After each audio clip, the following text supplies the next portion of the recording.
My First Year in America, Learning to Speak, Learning to Live. Incheon Airport. Jisoo stood at Incheon Airport, hugging her mother tightly. Her luggage was packed, and her heart was heavy with nerves and hope. Her mother whispered, "Remember, it's okay to make mistakes. Just try your best." With tears in her eyes, Jisoo walked toward the departure gate. She was flying to Los Angeles, a new city, a new life, and a language she barely felt ready to speak. Chapter 1. First Day Shock. Arriving at LAX, Jisoo immediately felt lost. The signs were in English, the announcements were too fast, and the people moved quickly. At immigration, the officer's questions felt like riddles. Somehow, she managed to answer with a few broken words and nervous nods. Once outside, she struggled to order a ride to her Airbnb. Even simple questions like, "for here or to go," at a fast food restaurant left her panicked. She smiled and pointed, too afraid to speak. Years of studying English hadn't prepared her for this. Chapter 2. Loneliness and Language. Her homestay was in a quiet neighborhood. The family was kind, but conversations felt like puzzles. When her host mom asked how her day was, Jisoo replied with short, broken phrases.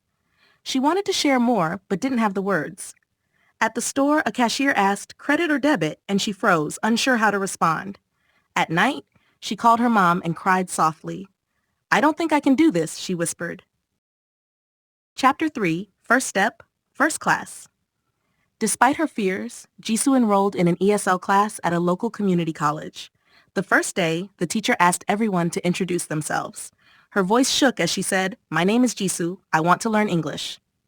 The teacher smiled and encouraged her, saying, "Great start. Mistakes are welcome here." That simple kindness gave Jisoo hope.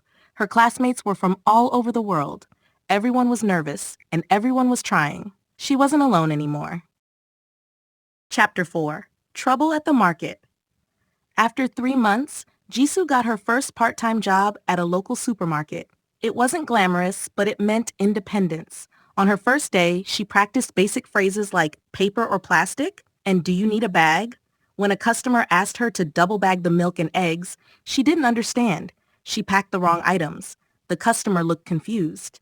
Her manager kindly told her, "It's okay to ask if you don't understand." That night, she didn't cry. She stood in front of the mirror, repeating the phrase, "double bag the milk and eggs," over and over. A week later, when another customer made the same request, she smiled and responded with confidence. Chapter 5. Growing Confidence. Jisoo began to see progress. She listened to English podcasts on the bus, watched Netflix with subtitles, and kept an English diary. She joined a coffee shop English club and slowly started to speak more. One day, a friend told her, "Your English is better. I remember when you only said yes and okay." Jisoo laughed and replied, "Now I say maybe too." She still made mistakes, but she no longer felt embarrassed by them. Chapter 6. The Job Interview. One afternoon, she noticed a job opening at a flower shop. It was for a part-time assistant. She spent days preparing answers to common interview questions. At the interview, the manager asked her to introduce herself. She took a deep breath and said, "I came from Korea to learn English. I worked hard to improve, and I want to work hard here too." The manager smiled and offered her the job on the spot. Chapter 7. A New Life. Working at the flower shop, Jisoo found joy in the small things. Greeting customers, arranging bouquets, chatting with coworkers. Her English was still far from perfect, but she understood jokes, gave advice, and even taught new words to others learning English. "Every day, I learn one new thing," she often said. "That's enough." Back at the airport. A year later, Jisoo stood at LAX again, this time heading home for a visit. A fellow traveler asked, "Excuse me, is this seat taken?" And she replied with ease, "Oh no, please sit." She smiled to herself. A year ago, she couldn't even order coffee. Now she could have conversations, make friends, and work in English. She wasn't fluent, but she was brave. "Hello," she whispered to herself. "My name is Jisoo, and I'm still learning."